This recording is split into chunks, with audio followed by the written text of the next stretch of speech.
Hello, hello, ladies. This is Ebony. Auntie Ebony's back. Ebony Phoenix with another podcast. And I hope things are going well for you. Happy spring. The title of this podcast is Time is Short. Time is short. I know a lot of Black women and girls, this stuff is hard to hear. And in some cases, you know it. It's just you don't want this to be the truth. The problem is, it is the truth, and there's nothing you can do about the truth. Okay? So, girl, everybody see you. Time is short. Take your medicine. The hour is later than you think. Let's stop playing like we're silly. Okay, there's a lot of hashtags throughout this podcast, and I will explain them. First is hashtag don't be crazy. Don't be crazy. Here's the thing. Government programs are being defunded or just completely discontinued. Listen up, aka Section 8. Yeah, they the way they got rid of the welfare bill they passed back a long time ago, ADFAC or something like that. Yeah, they're getting ready to kill the Section 8. Remember, the government doesn't have as much money after all of this COVID shutdown, right? And they're not going to spare a whole lot of dollars for folks, okay? Educational dollars are deliberately being kept away from you too. And this can be seen in the latest class action suit against colleges who were engaged in a price fixing cartel, denying aid to almost over 200,000 students in a class action lawsuit. There's 5 of these people suing 16 major U.S. universities, the Ivies. We've got the University of Chicago, Northwestern, Yale, Georgetown, Cornell, Dartmouth, Vanderbilt, Rice.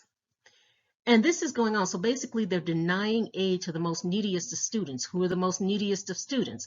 Basically, most of them are in the Black collective and Latina collective. And the political parties don't care. Don't be crazy. Uh, it's happening in real time. Listen up. Okay, consider studying or working abroad where you won't have as much educational debt. But I know a lot of people saying, but Ebony, racism is global. Yeah, sure, that's true. But actually, personal racism is global. Okay? There are governments who do not encode their racist beliefs and traditions into policy. The U.S. does. Thank you, Confederacy. All right? That was how, I always say that the Confederates, they lost battles, but they won the war in a way. So do your research before taking the leap anywhere else. And remember, you got to take care of yourself. And your political parties don't give a shit. Don't be ignorant. Get your passport. There are small business friendly countries out there. And make sure you can vibe with the social, traditional customs and laws, okay? If you don't like a religious country, don't go to one, okay? And make sure that country has a stable government. The U.S. is hostile to small business, and at the very least, they don't give a shit. Remember who got priority with the PPP loans and the bailout? Think about it. The Catholic Church and Harvard got money, and they have billions. The Catholic Church has had billions for centuries. And your political parties just don't care. They don't care. So, hashtag, it's a coming. These folks with this price fixing used a shared methodology to calculate an applicant financial needs to engage in this price fixing scheme. And they end up overcharging the neediest students. So you know there are sanctioned state and federal actions against you, or ones that are not friendly to your well-being, and you're still vying for men at the bottom of the barrel who have nothing for you but denigration, mental and physical disease, as well as emotional torment. You're fighting over these, right? You're fighting over, like lionesses are fighting over a carcass that's been, all the meat's off of it. They're fighting for bones and scraps. That's what Black women look like. They're fighting for bones and scraps, and no one else can really understand why. Other communities see you, ladies. They see you. It's a coming. All right. The Black collective is on a very fast devolution track to an abysmal society. Okay. And if it doesn't turn around now, it's not going to ever. All right. Black women as a group, they should have utilized what I call the Asian woman feminine rescue model, rescuing femininity. And here's the thing. This is what collectively they do. They refuse to date, marry, and mate with low-performing men within their ethnic groups. They either dated out or been alone. And really, some of these, they took that Miss Saigon stereotype, which wasn't met in a good way, but they turned that mess around for their good. And they are some of the most eligible women in the world. Not white women.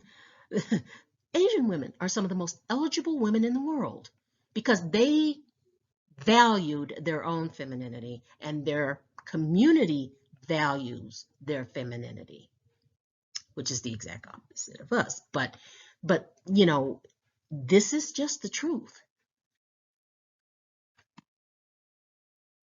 And so what do you mean letting a stereotype work for you? Black women have a stereotype of being sexy, and sometimes almost, our stereotypes have very negative connotations.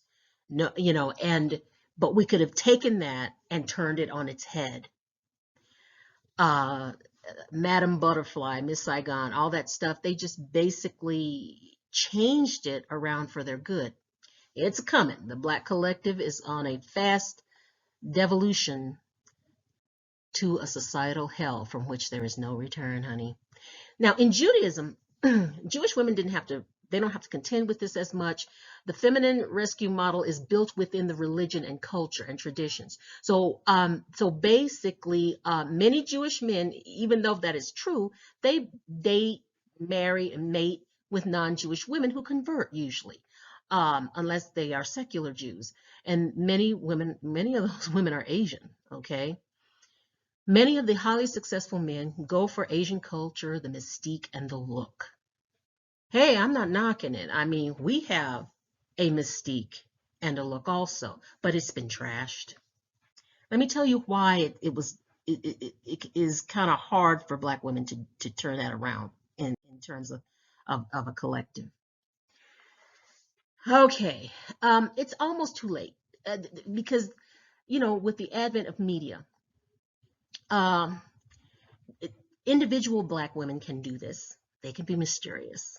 They can adopt the culture of another culture, feminine and beautiful. The problem is, thank the U.S. for this, Black women can course correct, okay, their blackest in any existence. Now, why is this hard? Black femininity has been destroyed with the help of Black men in the media. They know what people in Russia know what chicken heads are. Over in Samoa, they what a video vixen is. In London, they know what a video vixen is. In Vienna, they know what a video vixen is. Okay. In Brandenburg, they know what a hoe means. All over Africa, they know these things too. That continent. In China, they know how the media portrays you. So basically, Black femininity, or the vision of it, has been destroyed with the help of Black men in the media. I'm not saying Black men did it alone. A dominant society making a buck helped them. Most Black males are low performing because they can be, really. There's no shame in being a shitty father, a poor provider, or a non-provider, and destroying your own community and cultural identity. In other words, Black men divested first. You're just late to the party.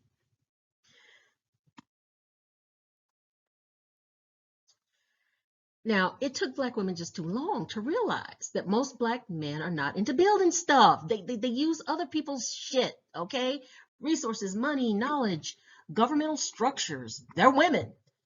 This is strange coming from the most resource-rich continent in the world, huh? Black men are interested in their individual comfort and needs. They're not very communal, okay? Um, some of them care about extended family, but not very many. So I guess that's what it is. Are they too tribal or whatever? I don't know. So Black women, baby, where is your confidence? Where is your resolve? Where is your anger? Where are your plans? The time is shorter than you think to escape enslavement, pretty much. So we have to practice loving ourselves while being ourselves, understanding ourselves, forgiving ourselves, and being patient with ourselves and healing ourselves. Okay, get out, divest. Okay, there's a difference between divestors and swirlers. You know, swirlers are people who date every guy in the rainbow. They don't care what ethnicity he comes from, and that includes Black men. Divestors are different. They're radically different in that, we're not going to put Black men in our dating pool, period. Okay. And we are not investing in any of the failed traditions and failed mores of the Blackistani community. Now, if you're going to divest, you need advocates, allies, money, and power to weather the days ahead. So it is very difficult to have power over your own life and employment if you don't have education. This is a global knowledge economy, okay? All right? So children impede your progress also. So if you're childless, stay that way for now. Let's figure out what's going to happen in a supposedly post-pandemic world. Don't come out on the bottom, Black woman. Hashtag all. Okay, leave the men in Blackistan. Just stop dating the bottom of the barrel. I ask you just to think about your life. Okay, no matter where you are in life, what do you want? Cut ties to those who do not value, benefit, or support you. Let them go. They're not giving you nothing. They're not going to be anything. And they don't want you to be anything. That's the sad part. At the very least they could do is leave you alone. But that's not the case. We have the crabs in a barrel mentality thing going on with Black folks. Just leave them alone. Get yourself straight first. Okay, Black women have become weaponized against each other. Let me say that again. Black women weaponize themselves or become weaponized against other Black women and girls. They're controlled by the Black collective and the men in the collective. Why not use that power, that forceful, wonderful power to benefit themselves? I don't know. Why can't Black women do things for ourselves that is this good? We're always doing good for everybody else. The LGBTQI, that's great. We march for them. We support We support all kinds of other causes for other people, immigration and all that stuff. But what about us? What about us? Use some of our power for ourselves. And let me tell you, your contraceptive rights are in jeopardy, ladies. And the best way to stop a young black woman is an unplanned pregnancy, okay? That is why I said, if you are childless at this point in your life, or you're not pregnant now, don't get that way. We don't know what the future holds. We never know. But the instability is manifesting itself now in the economy of the United States and the entire world. Okay, poverty pain is bad. Angry, immature, and broke can never be fine. I don't care what he looks like. Now, a lot of young women, oh, he's so fine. No, no, no, no. Like I said, angry, immature, broke, and felonious is not fine. Sorry. You deserve better. Give better to yourself. Think better of yourself because you deserve that. Okay? Here's the thing. People line up to inflate their egos off the backs and the self-esteem of black women and girls. Let me say that again. Other people will line up, okay, and sacrifice black women and girls and their self-esteem to get their egos fed. Black men and other groups of women are the two largest groups to do this. And they feel that they garner some power at your demise, black woman, black girl. And stop calling multiracials black. They ain't black, okay? Their experience is not your experience. I'm not saying look down on them or elevate them or they have their own thing. Don't give them the prize of being black. And yes, it's a prize. It's a prize. To me, it is a prize. Stop giving away your power and privileges of your identity. I don't understand it. I don't understand it. Everybody wants to look like us and walk like us and talk like us, but they don't want to give us the credit and the coins. Okay, so no credit, no coins. What do you get?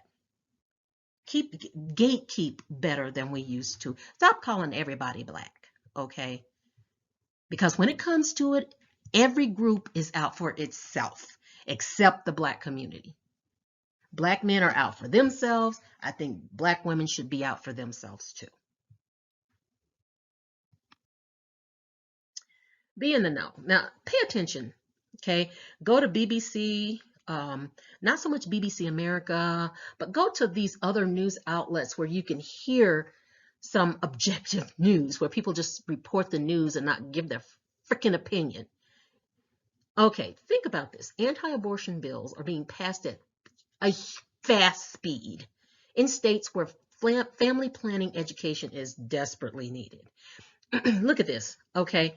In 2001, last year, Alabama, Arkansas, Arizona, Mississippi, Oklahoma, Michigan, actually, West Virginia, Wisconsin, and Idaho have passed restrictive abortion bills. Now, why would somebody do that? Why is all this whole, oh, save the babies? Disclaimer here, I am pro-choice. But here's the deal. I was caught in an unintended pregnancy, and abortion was not my choice. Was not my choice. But I was an older woman in a different socioeconomic level, and all I had to worry about was which nanny I was going to get. I mean, really, a young 18-year-old does not have that privilege.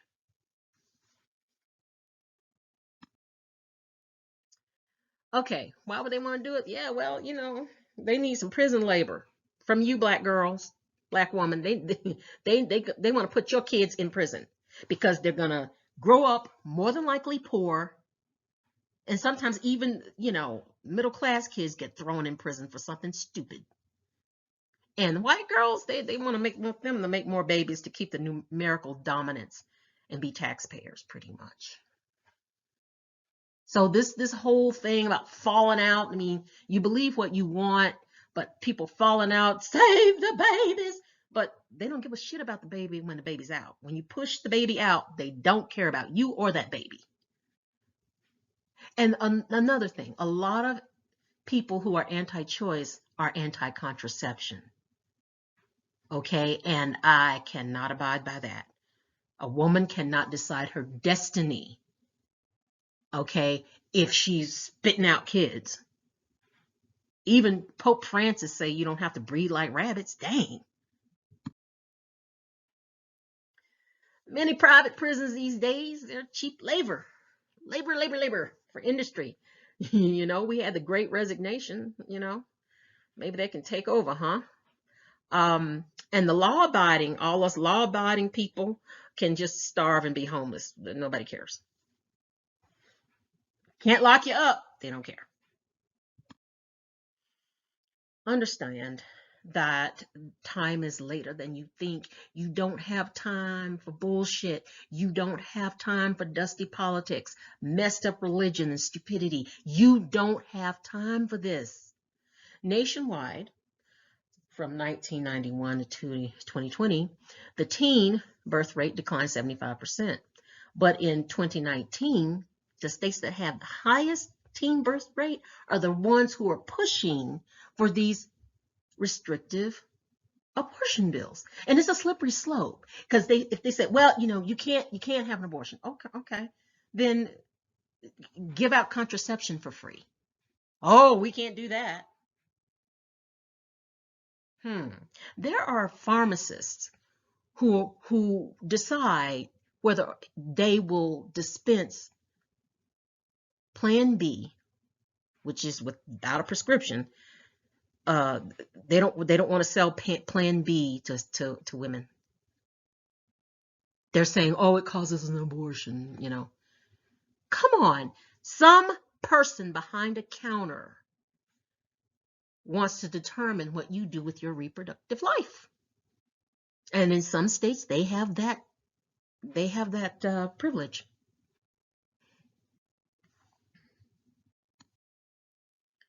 So stop with the unintended pregnancies. Those are the true anchor babies. I mean, really. In the Black collective, men want to have babies with you to have access to your resources and you. The kid is just a pawn. It's a way to anchor you to him. Okay, so he's homeless. Okay, he wants to come stay with you because you had a baby with him, and you say no, then she won't let me see my kids. You can see your kids out in the yard, bruh. Now, the words, will you have my baby, should never be uttered to you at all. Okay? If somebody ever asks you that, you better be married. And then you say, where's your money? I don't care if you're married to him. Where's your money? How are we going to take care of said baby? Whether we stay together or live apart. That's what you need to, that's what you need to be asking him. Will you have my baby? You said, where's your money? Where's the money that you've saved? And also beware of older women who try to entrap young Black girls into the same old Blackistani bullshit. Their lives were shit and they want yours to be shit too. Don't give it to them. The devolution of the Black collective will only get worse. Just don't be a part of it and don't be caught unawares. Get your shit together. Hashtag divest while you can. Your skills, your bag, your sanity, your safety, and your life are too important to risk.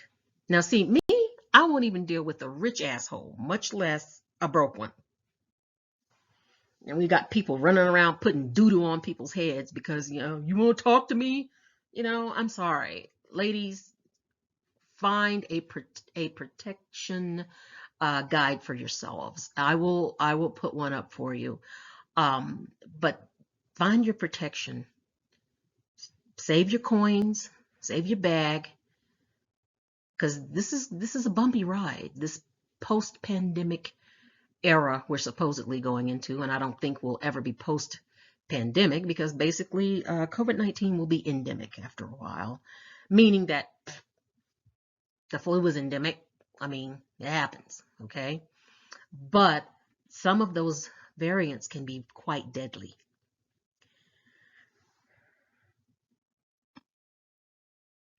Take care of yourself. Be strategic. Love yourself and move the hell on. And don't look back like Lot's wife, okay? Don't look back and be caught unawares, okay? Don't look back and try to bring Bobo with you. That's for you. Make your own little safe pod for you and your kids, okay? And once they get old enough, they have to make safe pods of their own. Peace, love, and light to you, sweetheart. Until next time.